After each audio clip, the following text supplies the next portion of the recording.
Hello friends, बहुत बहुत स्वागत है आपका एसएसएमपीजी के चैनल पर। तो दोस्तों, आज की वीडियो में हम ये पूरी पीडीएफ पढ़ने वाले हैं। इसमें हम क्या क्या पढ़ेंगे चलिए मैं आपको बताता हूँ। सबसे पहले हम दोस्तों पढ़ने वाले हैं इतिहास। इतिहास में पढ़ेंगे दोस्तों हम प्राचीन भारत का इतिहास, जिसमें हम पढ़ेंगे प्रागैतिहासिक काल, सैन्य सभ्यता, वैदिक सभ्यता, बौद्ध, जैन, भागवत एवं शैव धर्म। फिर चैप्टर 5 में पढ़ेंगे हम 16 महाजनपद। छठे चैप्टर में पढ़ेंगे मौर्य मौर्योत्तर काल। सातवें में पढ़ेंगे हम संगम काल। आठवें में पढ़ेंगे गुप्त काल एवं गुप्तोत्तर काल। फिर नवें में पढ़ेंगे 800 ईसा पूर्व से 1200 ईस्वी तक की राजनीतिक समाज की स्थिति। फिर पढ़ेंगे 10 में विविध। फिर दोस्तों हम पढ़ेंगे मध्यकालीन इतिहास, पूरा चैप्टर कवर करेंगे। फिर पढ़ेंगे दोस्तों हम आधुनिक भारत का इतिहास, पूरा आधुनिक भारत का इतिहास कवर करेंगे। उसके बाद हम पढ़ेंगे विश्व का इतिहास। ठीक है, विश्व का इतिहास के बाद फिर आएंगे हम भूगोल में। भूगोल पूरा पढ़ेंगे, भारत का भूगोल पढ़ेंगे, विश्व का भूगोल पढ़ेंगे। उसके बाद हम जनसंख्या नगरीकरण ये भी पढ़ेंगे, पर्यावरण पारिस्थितिकी। ठीक है, उसके बाद हम पढ़ने वाले दोस्तों भारतीय संविधान एवं राज्य व्यवस्था।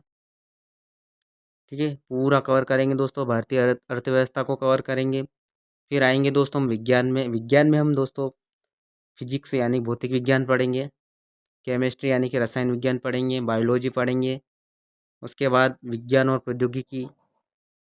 ठीक है दोस्तों, ये सब हम पढ़ने वाले हैं। ठीक है, तो आज का चैप्टर जो है दोस्तों भारतीय इतिहास। भारतीय इतिहास में हम पढ़ेंगे दोस्तों प्राचीन इतिहास पढ़ेंगे, एंशियंट हिस्ट्री। ठीक है दोस्तों, इसमें हम पढ़ने वाले हैं प्रागैतिहासिक काल। ठीक है दोस्तों, प्रागैतिहासिक काल पढ़ने वाले हैं।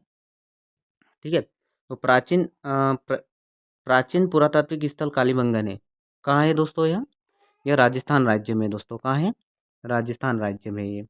ठीक है, अगला है प्रथम मानव जीवाश्म भारत में प्राप्त हुआ। कहाँ से हुआ दोस्तों? तो यह हुआ था नर्मदा घाटी से प्राप्त हुआ था दोस्तों, प्रथम मानव जीवाश्म। ठीक है, अगला भारत की प्राचीनतम संस्कृति। भारत की प्राचीनतम संस्कृति है दोस्तों पूरा पाषाणिक संस्कृति, पूरा पाषाणिक संस्कृति है। ठीक है, ये सही है इसका। ठीक है दोस्तों, ये आया हुआ है दोस्तों बिहार जीएस में 2018 में आया हुआ प्रश्न है।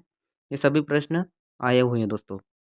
चलिए आगे बढ़ते हैं। भारत में विश्वविख्यात शैल चित्रकला स्थल स्थित है, वो है भीमबेटका में। कहाँ है दोस्तों? भीमबेटका में। ठीक है, चलिए आगे बढ़ते हैं। प्रथम मनके के निर्माण का प्रमाण प्राप्त होता है। कहाँ से होता है?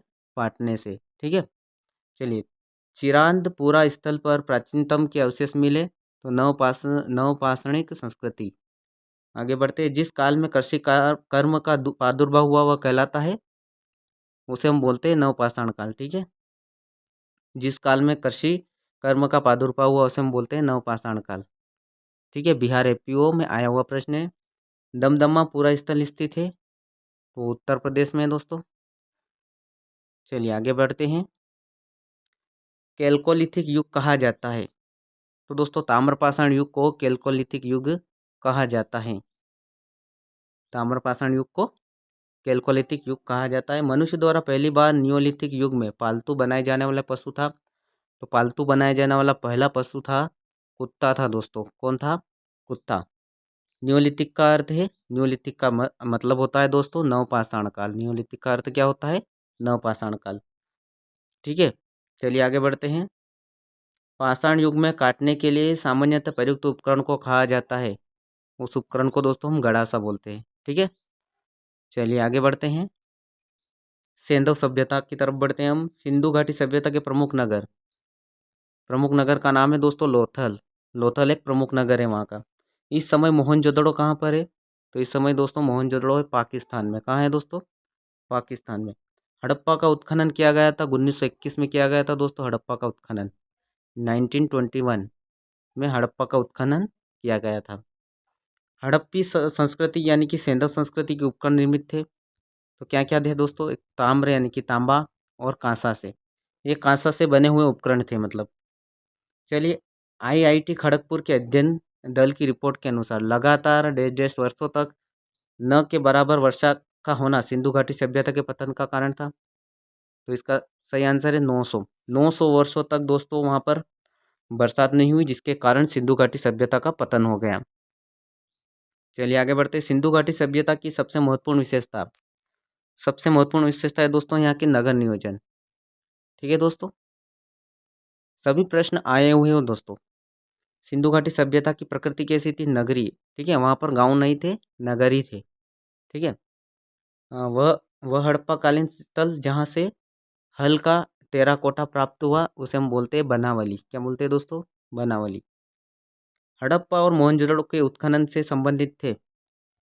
कौन थे दोस्तों?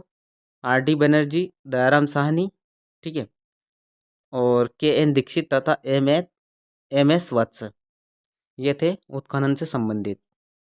ठीक है, सिंधु सभ्यता से संबंधित पुरातात्विक स्थल लोथल नदी के तट पर स्थित था। ये भोगवा नदी पर था। किस पे दोस्तों? भोगवा नदी पर। हड़प्पा में एक उन्नत जल प्रबंधन प्रणाली का पता चला। कौन सा चला दोस्तों?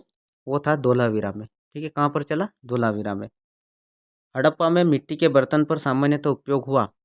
मिट्टी के बर्तन पर दोस्तों लाल रंग का उपयोग किया गया था। ठीक है, हड़प्पा सभ्यता में मिट्टी के बर्तन पर लाल रंग का उपयोग किया गया था। चलिए आगे बढ़ते हैं। सिंधु सभ्यता वेरी इंपॉर्टेंट है दोस्तों। सिंधु सभ्यता के अंतर्गत आती है, इसके अंतर्गत आती है दोस्तों आद्य ऐतिहासिक काल। सिंधु घाटी के लोग थे वेरी इंपॉर्टेंट, शाकाहारी और मांसाहारी दोनों थे। मतलब कुछ लोग शाकाहारी थे और कुछ मांसाहारी भी थे। चन्हू-दड़ो हड़प्पा संस्कृति से संबंधित एक स्थल है जो स्थित है। चन्हू-दड़ो जो हड़प्पा संस्कृति से संबंधित एक स्थल है, यह है दोस्तों सिंध में। ठीक है, सेंधव सभ्यता का सबसे बड़ा स्नानागार मिला था, वो मिला था दोस्तों मोहनजोदड़ो से। चलिए आगे बढ़ते हैं। सेंधव लिपि की लेखन दिशा है दाहिनी से बाएं। ठीक है, दाएं से बाएं लिखते थे वो। ठीक है, सेंधव लिपि दाएं से बाएं लिखी जाती थी। चलिए आगे बढ़ते हैं। हड़प्पा के जिस स्थल से जलाशय के प्रमाण मिले वह धोलावीरा है। ठीक है, यहाँ से जलाशय के प्रमाण मिले। सूती वस्त्र के साथ साक्ष्य प्राप्त हुए, वो दोस्तों मोहनजोदड़ो से हुए हमें सूती वस्त्र के साक्ष्य। ठीक है, हड़प्पा के लोग जिस धातु का उपयोग नहीं जानते थे, ठीक है, तो लोहे का उपयोग करना वो नहीं जानते थे हड़प्पा के लोग। ठीक है, हड़प्पा के निवासी के साथ व्यापारिक संबंध रखते थे। हड़प्पा के निवासी मेसोपोटामिया, इनके साथ व्यापारिक संबंध रखते थे। सिंधु सभ्यता का प्राचीनतम बंदरगाह कौन सा है? तो प्राचीनतम बंदरगाह दोस्तों लोथल था। जूते हुए खेत का प्रमाण सिंधु सभ्यता के स्थल से मिला, कालीबंगा से। ठीक है, जूते हुए खेत का प्रमाण सिंधु सभ्यता के कालीबंगा स्थल से मिला। चलिए आगे बढ़ते हैं। सिंधु घाटी की सभ्यता की अधिकतर मुहरें निर्मित हैं, वो सेलखेड़ी से। किन से दोस्तों? सेलखेड़ी से। मेसोपोटामिया का अभिप्राय क्या है? अभी अभी हमने पढ़ा मेसोपोटामिया का अभिप्राय क्या है। तो इसका अर्थ है दोस्तों दजला फरात नदियों के बीच की उपजाऊ धरती, नदियों के बीच की उपजाऊ मिट्टी। ठीक है, इसका यह अर्थ है। आगे बढ़ते हैं। सिंधु घाटी की सभ्यता का जो स्थल गुजरात में स्थित है उसे हम क्या बोलते हैं? लोथल। ठीक है, चलिए हड़प्पा स्थल स्थित है किस नदी के तट पर स्थित है? हड़प्पा स्थल तो दोस्तों यह है रावी नदी के तट पर। सिंधु घाटी की सभ्यता के लोग पूजा करते थे पशुपति की पूजा करते थे सिंधु घाटी सभ्यता के लोग। सभी प्रश्न आए हुए हैं दोस्तों, देख सकते हो आप। चलिए आगे बढ़ते हैं। सेंधव सभ्यता के निवासियों द्वारा जिस धातु का प्रयोग किया गया, किस धातु का सर्वाधिक प्रयोग किया गया? कांस्य का। हड़प्पा स्थित है अभी वर्तमान में दोस्तों, हड़प्पा पाकिस्तान में। ठीक है, चलिए दोस्तों आज का वीडियो यहीं तक। अगले वीडियो में हम और भी इतिहास के बारे में पढ़ेंगे। तब तक के लिए जय हिंद।